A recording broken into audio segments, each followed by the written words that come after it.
d'advocats, treballar i no assumir aquests reptes. Tenia la necessitat de fer-ho perquè m'estimo Catalunya, m'estimo els catalans i, a més, m'estimo les persones i vull que els meus fills tinguin un futur millor. Que deixem un país, a veure si entre tots som capaços de ser un país millor per al nostre fill. Ho farem, segur. Escolti, al futbol tot depèn de que la piloteta entre o no entre. Aquesta és la veritat. I a la política de què depèn? Depèn de les persones. Depèn de que els ciutadans es motivin per anar a votar per una proposta política o no els motivis. Jo crec que depèn molt dels polítics. En el futbol hi ha política? Sí. És que el futbol és cultura i cultura també pertany a la política cultural, a la política social. Sí. Qui són per vostè l'Alfons López Tena i l'Oriol Bertran? Miri, dues persones que han renunciat a una vida millor per assumir un repte molt important pel país, que és el que Catalunya sigui un estat i que els catalans tinguem més diners per viure millor. Alfons López Tena hagués estat conseller, segurament, amb el senyor Artur Mas. I el senyor Oriol Bertran estava de candidat a l'alcaldia de Badalona i, a més, hagués continuat estant de diputat des dels 16 anys que l'Oriol està a Esquerra. Crec que han fet un sacrifici personal molt important i jo els tinc amb una altíssima valoració. I en el món de la política, a l'entorn de la política, vostè li han donat alguna punyalada ja o encara no? Bueno, una mica, però jo ja porto 7 anys que vaig rebent punyalades i la pell s'ha fet gruixuda ja, Costa que surti sang.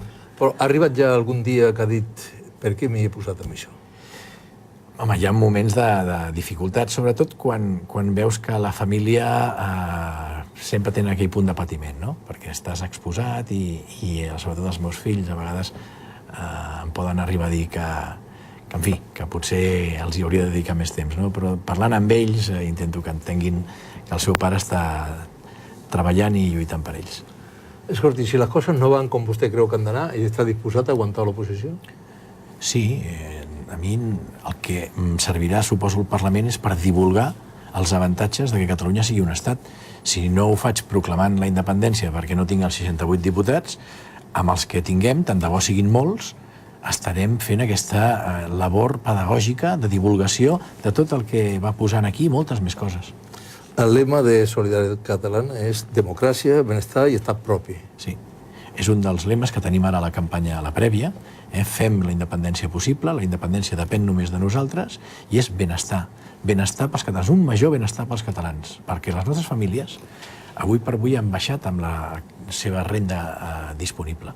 La capacitat que tenen les famílies catalanes han baixat, els serveis que rebem a compte a canvi del que paguem són molt pocs i cada vegada menors.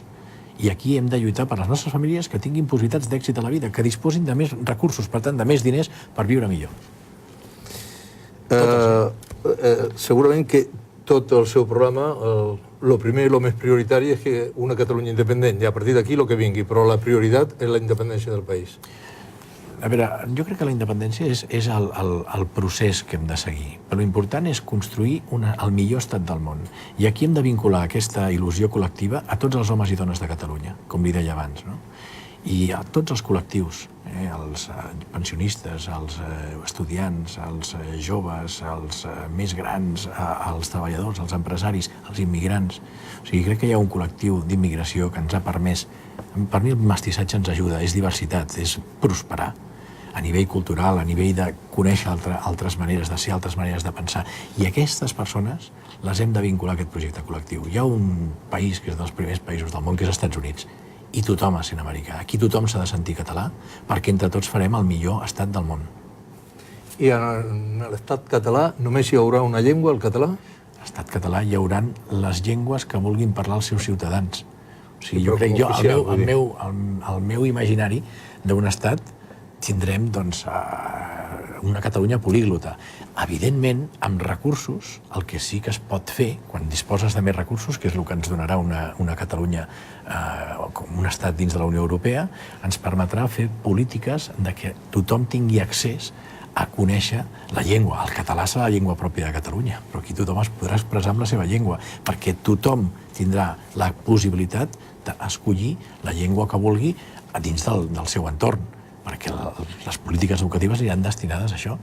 Com a molt, jo crec que el que s'ha de fer és que els catalans entenguin la llengua del país, que és el català, i en aquests entenguin i la parlin, i en el seu àmbit professional, en el seu àmbit personal, en el seu àmbit familiar, que parlin la llengua que vulguin, perquè, a més, tindrem recursos perquè les nostres escoles i les nostres universitats puguin potenciar el català, el castellà, l'anglès, el francès, puguin a Catalunya políglota. Jo crec que és fonamental. La culpa de que vostè ja hagi posat el seu projecte en marxa la té el Tribunal Constitucional? Una mica sí, perquè el Tribunal Constitucional va liquidar l'autonomisme, va liquidar l'autogovern de Catalunya amb la seva sentència i, afortunadament, si fas una lectura positiva, ens va ensenyar que el millor camí per avançar és que Catalunya sigui un estat en el si de la Unió Europea. En el fons, li haurem de donar les gràcies. De totes maneres, la proposta no és fàcil, ja veurem. Va haver una manifestació en la que més d'un milió de persones van manifestar. I compta amb aquestes persones? Sí, compto amb aquestes persones, compto amb les persones que han votat les consultes sobiranistes durant el darrer any, que són 600.000 ja, i nosaltres som la resposta política a l'esperit de la manifestació del 10 de juliol. Allà els catalans van dir prou i el que volien era la independència del país. Ara, si volen independència, que votin independència. La nostra proposta política és aquesta, és passar a l'acció política, perquè el catalanisme i el moviment independentista, el que vol una Catalunya plena, doncs la veritat és que s'ha diluït molt en els moviments socials i no ha passat a l'acció política. I avui per avui, senyor Molinero, si no tenim un estat, no existim al món. No existim al món. Jo he tingut l'oportunitat de viatjar per tot el món com a president del Barça. És un privilegi. Però li puc assegurar que em feien cas perquè era president del Barça, no perquè deia que era català. O sigui, si no tens un estat, et diuen sí, molt bé, però vostè no té poder. I aquí, en aquest cas, tal com estan les coses, Catalunya ja no pot fer de màquina de tren de tot un estat que està pràcticament en fallida. Nosaltres hem de, d'alguna manera, és un tren que va amb uns vagons que va amb excés d'equipatge i ara hem de preocupar-nos de que nosaltres puguem viure millor. Tots els que vivim i treballem a Catalunya puguem viure millor, que és del que es tracta. I com se viu, senyor Laporta, veiem que ara estan parlant de fer un cara a cara entre Artur Mas i la senyora Montilla, el d'altres grups es queixa i vostè no té dret ni a queixar-se. Bueno, jo m'ho miro amb certa... procuro amb certa filosofia, no? Crec que és discriminatori, però en qualsevol cas jo no practico la queixa, no l'he practicada mai. El que vull és esmerçar tots els meus esforços per arribar a la gent i explicar la nostra proposta. Els altres que facin el que vulguin, el que sí que, evidentment, diré el que penso de les seves propostes, que avui per avui les que estan presentant són inconstitucionals, perquè el concert econòmic és inconstitucional, i per altra banda no són viables políticament perquè s'haurien de posar d'acord el PP i el PSOE. Això per la proposta del senyor Mas. La proposta del senyor Montilla també deixa molt que desitjar, perquè vol desenvolupar l'estatut d'amagatotis. I nosaltres hem d'anar amb el cap dret, no ens hem d'amagar enlloc. El Tribunal Constitucional ha dit que no és possible i el que no podem fer és desenvolupar-ho d'amagat, senyor president. Això no pot ser. 60 milions d'euros es poden quedar a casa cada dia. Sí, senyor. Cada dia, que els necessitem. I tant. Perquè Catalunya sigui el que tots volem, un país on la gent lliurement es pugui guanyar la vida, que no hagi d'anar a mendigar, perquè ara 12.000 persones més han demanat els 400 euros en aquest darrer mes. O sigui, gent amb 400 euros, ja en direu a on van a parar. Bueno, pensionista, al col·legi. Ara, senyor Laporta, aquí té la càmera, a veure com li explica la gent. Vostè ja és sobreconegut de la gent, però a veure quines són les seves propostes, perquè el dia 28 el votin. A veure si se'l creuen. Jo animo a tots. Jo li agraeixo que hagi estat amb nosaltres aquesta nit. Moltes gràcies a vostè. Jo els demano a tots els catalans i catalanes que el proper dia 28 doncs vagin a votar i sigui un referèndum per la independència. Si volem independència, votem independència. Volem solidaritat catalana per la independència. Penseu que és la millor via per sortir de la crisi econòmica el que Catalunya sigui un estat en el si de la Unió Europea. Volem fer-ho per un major benestar dels catalans, que les famílies catalanes puguin viure millor i tinguin més oportunitats d'èxit, que tinguin més diners per viure millor.